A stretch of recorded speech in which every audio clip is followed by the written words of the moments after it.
मैं आपको स्ट्रेटेजी समझाऊंगा कि कैसे आपको प्रेपरेशन जो है वो अभी करनी चाहिए। प्रेपरेशन या रिवीजन जो भी आप उसको कहें, क्योंकि इस लिमिटेड इंटरवल में 18-20 दिन जो है इसको आप कैसे मैक्सिमम यूटिलाइज करके मैक्सिमम रिजल्ट जो है वो ले सकते हैं। हम डिस्कस करेंगे कि कैसे आपको जो रिवीजन है वो करनी चाहिए in this limited interval of time, क्योंकि अब हमारे पास जो समय है वो बहुत बहुत कम है।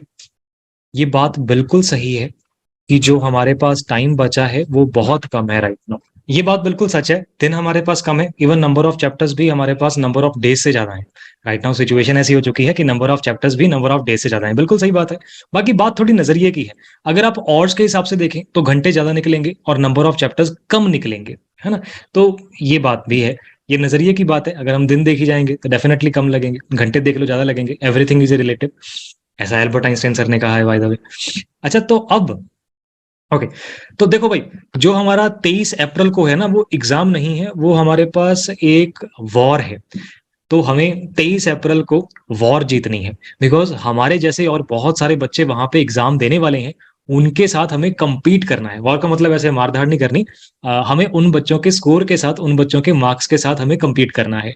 तो अगर वॉर लड़ने जाना हो तो वॉरियर जैसा हमारा एटीट्यूड भी होना चाहिए, मतलब वॉरियर जैसा हमें डिसिप्लिन लाना पड़ेगा। तो ये जो हमारे पास लिमिटेड डेज हैं, आपको इसको इस तरीके से मैनेज करना पड़ेगा कि आप एक प्रॉपर डिसिप्लिन्ड लाइफ जिए। अगर कोई भी काम ऐसा है, मतलब दिन के 10 मिनट भी आपको कोई ऐसा काम करना पड़ रहा है जो आपके सीईटी के लिए अगर यूजफुल नहीं है, तो 2 बार सोचिए कि क्या ये काम एग्जाम के बाद नहीं हो सकता। अगर वो एग्जाम के बाद हो सकता है तो उसको हमको रोकिए, फिलहाल पढ़ाई पे ध्यान दीजिए, और ये चीज तो अगर वो पोस्टपोन हो सकती है तो एग्जाम के बाद भी हम कर ही लेंगे।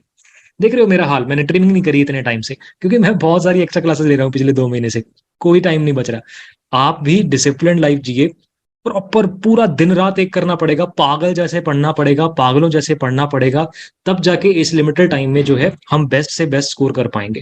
बिकॉज बहुत सारे बच्चे जो हैं इसमें बहुत टाइम से प्रेपरेशन भी कर रहे होते हैं, तो आपको अच्छे तरीके से प्रेपरेशन करके जाएंगे तभी आप जो अच्छा रैंक है वो ले पाएंगे।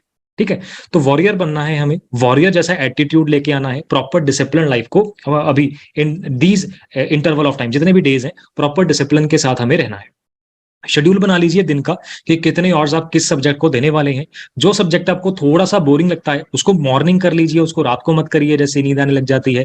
और बाकी के आप दिन में ऐसे शेड्यूल कर सकते हैं, तो 3 hours to 4 hours आप दे सकते हैं आई थिंक डेली के minimum for a single subject. 3 से 4 घंटे आप एक सब्जेक्ट को तो दे ही सकते हैं।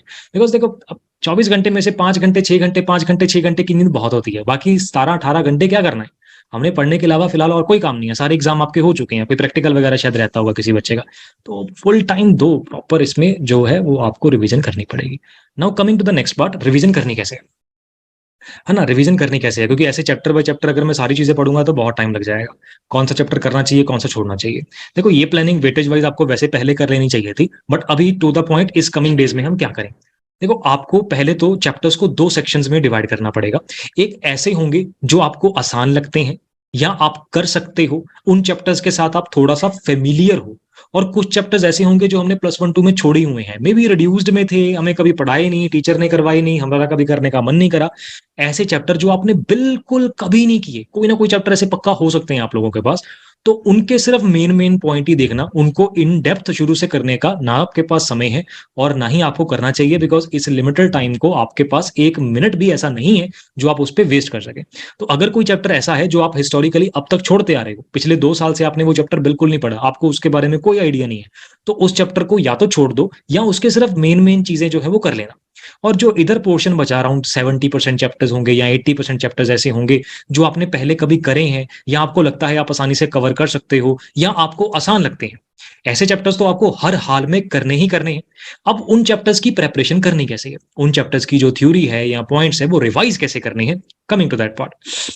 देखो जो भी आपने +1 2 में बुक पढ़ी हुई है, आई एम नॉट सेइंग कि आपको कोई बुक चेंज करने की जरूरत है राइट नाउ। जो भी बुक आपने पढ़ी है, चाहे वो मॉडर्न है, चाहे वो एनसीईआरटी है, चाहे वो प्रदीप है, चाहे वो एस एल अरोड़ा है, कोई भी बुक हो, डजंट मैटर। +1 2 के टाइम पे जो भी आपने बुक पढ़ी है, रिवीजन आप उसी बुक से करें थ्योरी के लिए। रीजन, क्योंकि आपको उस बुक के साथ फेमिलियर है। अगर आपने वो किसी नोट से करा है, जहां कहीं से भी करा है, थ्योरी के लिए आप वही फॉलो कीजिए।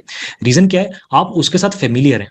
आपको पता चल जाता है कि उस पे न्यूटन्स लॉ जो है वो इस पेज पे दिया हुआ है, कंजर्वेशन ऑफ मोमेंटम इस पेज पे है, इम्पल्स इस पेज पे है, इस तरह के क्वेश्चंस हैं। उस बुक की लैंग्वेज से आप फेमिलियर हैं, उस टाइप ऑफ क्वेश्चंस आप पहले कर चुके हैं।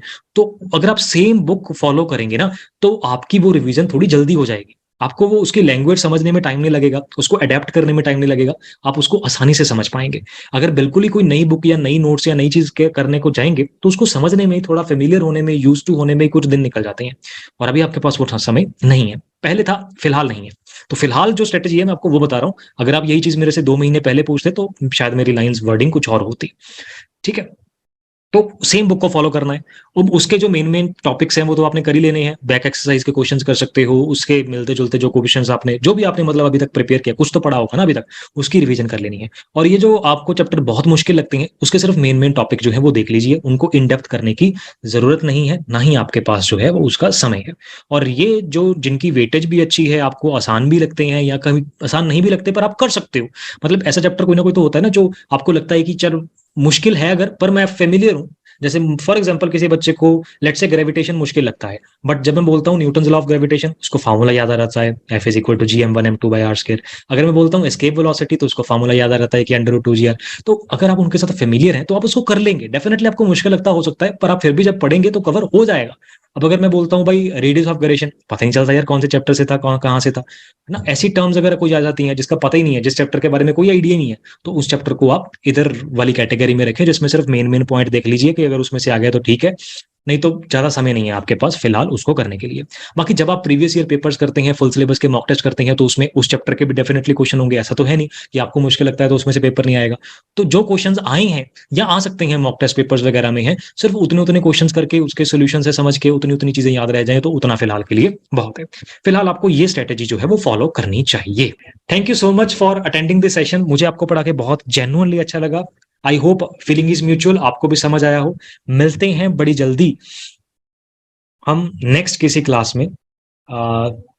Thank you ji, good evening, bye bye, and all the best for your exam.